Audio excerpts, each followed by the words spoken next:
Willie Nelson has always been the smiling outlaw, the gentle rebel with braids and a battered guitar named Trigger. For decades, fans believed he was untouchable, forever free on the road, never broken. But at 92, Willie has finally revealed the truth about his closest friend, Waylon Jennings. And it's not the story anyone expected. Together, they changed country music forever. They were brothers in rebellion, two men who refused to be shaped by Nashville's polished sound. They sang side by side, lived wild nights on the road, and gave voice to a generation searching for something real. To the world, they looked unstoppable, bonded in success, in laughter, in song. But behind the music, their friendship carried shadows, battles with addiction, years of distance, and choices that could never be undone. Willie has kept those memories buried for decades, too painful to share. Until now, for the first time, he's admitting what really happened between him and Waylon Jennings, and what he just revealed has left fans in tears. Before the arenas, before the headlines, Willie Nelson and Waylon Jennings were just two restless musicians caught in Nashville's web.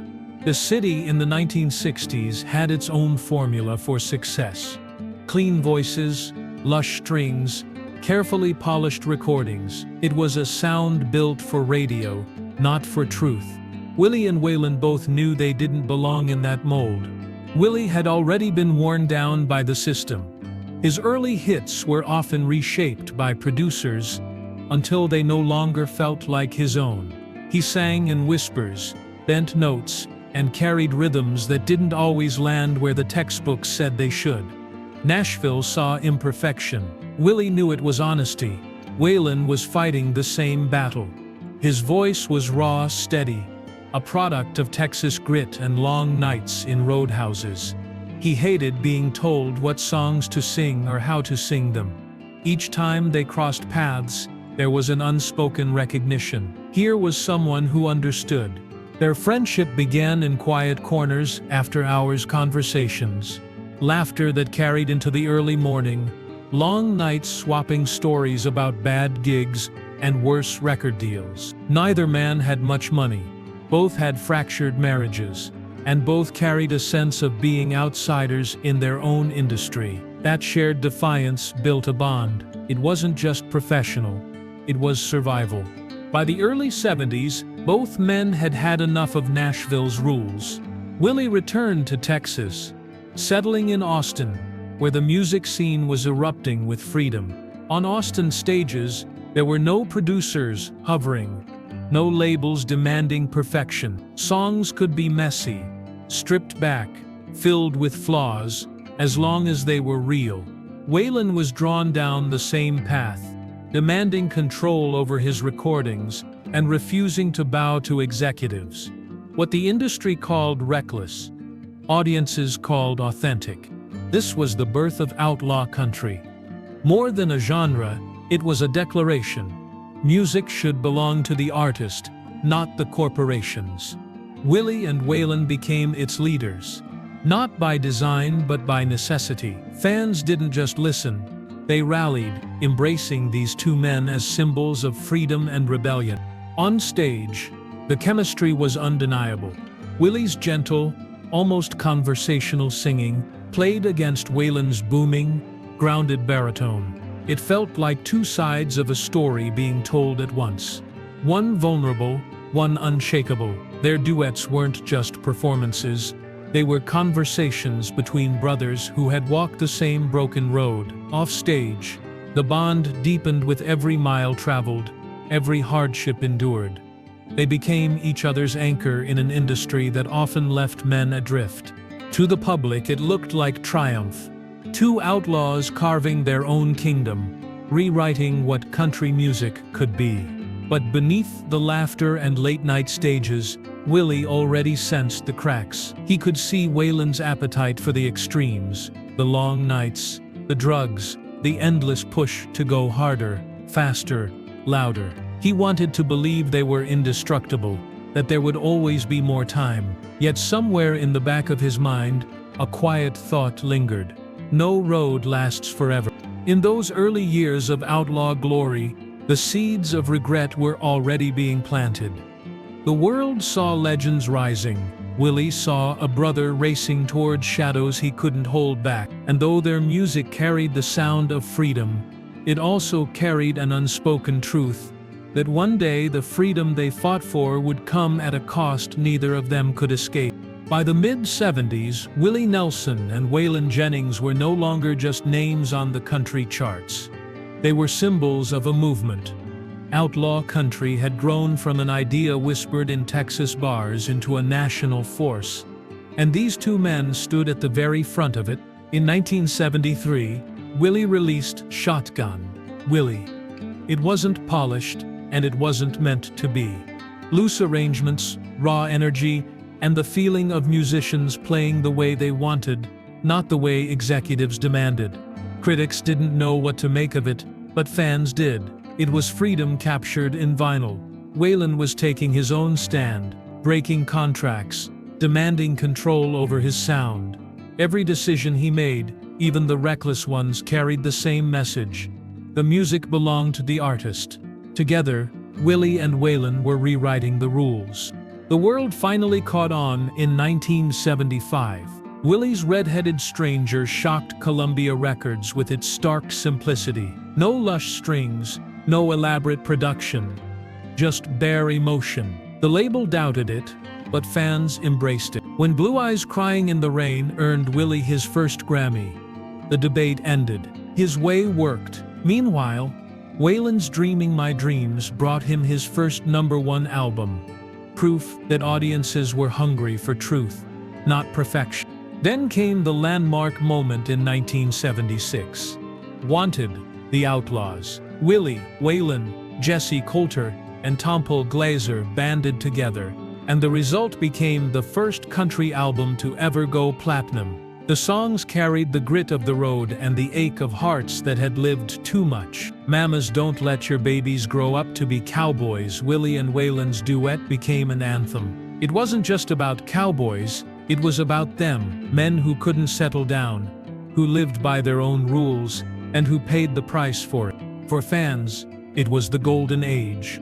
Sold-out tours, platinum records, endless applause. Willie and Waylon appeared inseparable, standing shoulder to shoulder as brothers in music and rebellion. Yet behind the stage lights, shadows were lengthening. Success brought money, and money brought excess. The parties grew wild. The nights stretched longer. Waylon fell deeper into cocaine use, an addiction that would nearly kill him before the decade was out. Willie, though steadier, carried his own burdens, crumbling marriages, looming tax troubles, and the restless loneliness that no spotlight could fill. Still, when they stepped on stage together, the cracks disappeared. Willie's quiet delivery and Waylon's commanding voice blended like two halves of a story. To the audience, it felt indestructible. But Willie could see what the fans couldn't. He noticed the weariness in Waylon's eyes, the strain in his body, the way the music sometimes seemed like the only thing keeping him upright. In the glare of success, Willie told himself it was just a phase, that the road would smooth out. But late at night, when the crowds were gone and the stage was dark, he carried a different thought. What if there wasn't enough time? What if the brother he had fought beside was slipping into battles he couldn't fight for him? The 70s crowned them kings of outlaw country, but the crown was heavy, and the cracks beneath it were growing wider. The world saw triumph. Willie saw something else, the first signs that glory can hide a reckoning. The outlaw dream of the 70s couldn't last forever.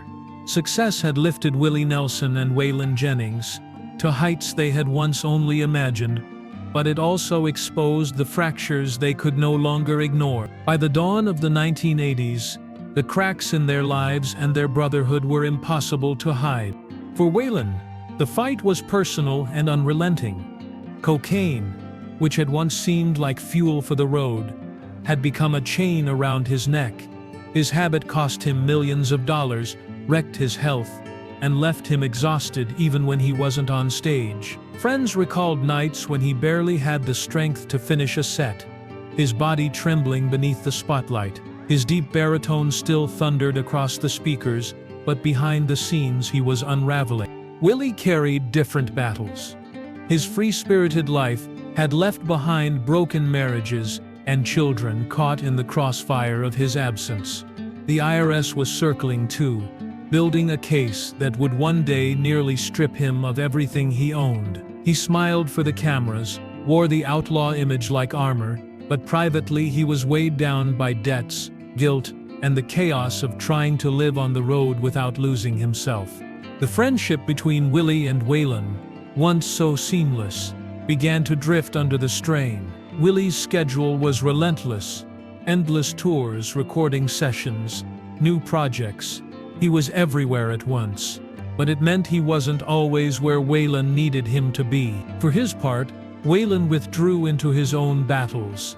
Nights that used to end with laughter and songs now too often ended in silence. And yet, the bond never truly broke. They could go weeks without speaking, but when they came together, the old magic flickered back to life. Willie could still draw out Waylon's humor, and Waylon could still steady Willie with his blunt honesty. It was a friendship forged in fire too deep to dissolve, even when distance and addiction tried to tear it apart. The public never saw the tension. On stage, they looked like brothers, as always, their harmonies as tight as ever, their jokes between songs making arenas roar with laughter. But Willie noticed things others missed. The fatigue in Waylon's eyes, the way he leaned on the microphone stand a little longer than before, the quiet moments when his laughter didn't reach his face. Willie would brush it aside, convincing himself his brother was tougher than he looked. Yet deep down he carried a growing unease. It was during these years that regret began to take root in Willie's heart. He had the instinct to step closer, to sit Waylon down and push harder for him to change, to heal, to slow down before it was too late. But Willie's own storms were raging, and the road never stopped calling. Each time he turned away, telling himself there would be another chance, another tour, another night, he unknowingly widened the gap. The 80s were a paradox, the era when their outlaw legend was cemented, and the same era when their personal lives nearly collapsed. They were heroes to millions, symbols of freedom and rebellion. Yet behind closed doors they were two men staggering under the weight of battles they couldn't win for each other. And for Willie, those years would become the ones he looked back on with the heaviest heart, the time when his brother needed him most, and he wasn't always there to answer. In 1985, Willie Nelson and Waylon Jennings stepped into something larger than themselves. Alongside Johnny Cash and Chris Christopherson, they formed the Highwaymen, four outlaws, each a legend in his own right, now standing shoulder to shoulder as a living constellation. For fans, it was a dream come true. For Willie and Waylon, it was a chance to put their bond into history, etched into music that would outlast them both. Their first single, Highwayman, sounded less like a song and more like prophecy. Each man sang a verse, telling the story of a spirit who lived through lifetimes of struggle. A sailor, a dam builder, a starship pilot. A man who kept coming back no matter what tried to silence him. When Willie's voice slid into Waylon's, it felt like more than harmony. It felt like testimony. Together they were telling the world that outlaws never truly die. The tours that followed were spectacles of both power and camaraderie. Four men in black, four different voices blending into one, filling arenas with songs that were equal parts rebellion and prayer. Fans screamed, cried, and sang along. On stage, Willie and Waylon often stood side by side, trading glances and grins, their bond as visible as the music itself. It was as though the years of struggle had built toward this, the ultimate proof that outsiders could rule the kingdom they once stood against. But beneath the glory, Willie noticed what others missed. Waylon was not the same man he had been in the wild days of the 70s. Years of cocaine abuse, constant travel, and the toll of diabetes had left scars that even the spotlight couldn't erase. His once boundless energy had slowed. His face carried the lines of battles fought too long. and though his voice remained a thunderous force, Willie knew the weight it carried was heavier than ever before. Backstage, there were moments that told the truth. While Johnny cracked jokes and Chris scribbled verses, Waylon sometimes sat quietly, shoulders hunched, his strength clearly fading. Willie would try to lift his spirits with stories or by handing him Trigger for a song. The laughter would return for a moment, but the shadows always lingered in his eyes. The Highwayman era was triumph on the outside, but for Willie it was also a reminder of how fragile it all was. He was watching his brother fight battles that no amount of applause could heal. On stage, they were immortal. Off stage, Willie felt the clock ticking. What made it harder was that life never slowed down. Between tours, albums, films, and his own storms with the IRS, Willie's world was constantly in motion. He wanted to be there for Waylon in a way only a brother could. But the road kept pulling him away, and each time he left, a small voice whispered that one day he might not get another chance. For the fans, the Highwaymen symbolized freedom, brotherhood, and the outlaw spirit carried into eternity. For Willie, it also carried something more fragile, the knowledge that he was seeing Waylon's strength fade before his eyes. The bond was immortalized in music, but behind the applause, he could feel the silence growing. The Highwaymen gave the world its last great image of Willie and Waylon together. Two brothers locked in song, their voices forever intertwined. Yet for Willie, every encore carried a hidden ache. The fear that one day he would step on stage alone, carrying not just his own story, but Waylon's too. By the late 1990s, Waylon Jennings was a man carrying the scars of every battle he had ever fought. Years of cocaine use, endless nights on the road, and the relentless pull of fame had taken their toll. He was diagnosed with severe complications from diabetes, his legs weakened, and the fire that once burned so fiercely began to dim. The outlaw who once seemed unbreakable now moved slower, his voice still commanding but edged with fatigue. Willie Nelson, always restless, kept touring, recording and fighting his own battles with the IRS and broken marriages. From the outside, it looked like nothing could slow him down. But behind that movement lay a gnawing truth. He was watching his closest friends slip away. Each visit, each phone call, carried an unspoken weight, the sense that time was running out. Waylon still performed when he could, but by the turn of the new century, his body was failing. In 2002, at the age of 64, Waylon Jennings died in Arizona, leaving behind a family, a legacy, and a silence that no music could fill. For millions of fans, it was the end of an era. For Willie Nelson, it was the loss of a brother. The world saw the public grief, Willie offering tributes, sharing the stage with others to honor Waylon's songs, smiling through tears as the outlaw legacy was celebrated. But privately, his pain ran deeper. He admitted later that he carried regrets about the way he had handled their friendship in those final years. He had been there on stage, yes, but too often he had been gone when the spotlight faded. The endless tours, the chaos of his own life, they had kept him moving forward while Waylon struggled in the shadows. Willie confessed that he wished he had done more time sitting with Waylon in those quiet moments when he needed a friend, more time urging him to care for his health, to pull back before it was too late, more time simply being present. But life on the road, the very thing that had bound them together, had also kept them apart, and now it was too late to change. That regret has never left him. Fans hear it in the softness of his voice when he sings songs from their outlaw years. They see it in the way his eyes drift when Waylon's name is mentioned. For all the triumphs, for all the history they created together, Willie carries the weight of knowing that his brother left too soon, and that he couldn't stop it. Today, when Willie speaks of Waylon, he doesn't just tell stories of wild nights and laughter. He speaks with the tenderness of a man who knows he has outlived nearly everyone he once stood beside. Johnny Cash, Chris Christopherson's fading health, Waylon Jennings, the Highwaymen have become memories, and Willie, standing at 92, is the last voice still carrying their story. It is here that his most haunting words echo. After decades of silence, he admitted the truth he had buried deep inside, that he has never forgiven himself, not for the music, not for the friendship, but for believing there would always be more time. For a man who built his life on freedom, the hardest chains to break are the ones forged by regret. Willie Nelson and Waylon Jennings were more than partners in music.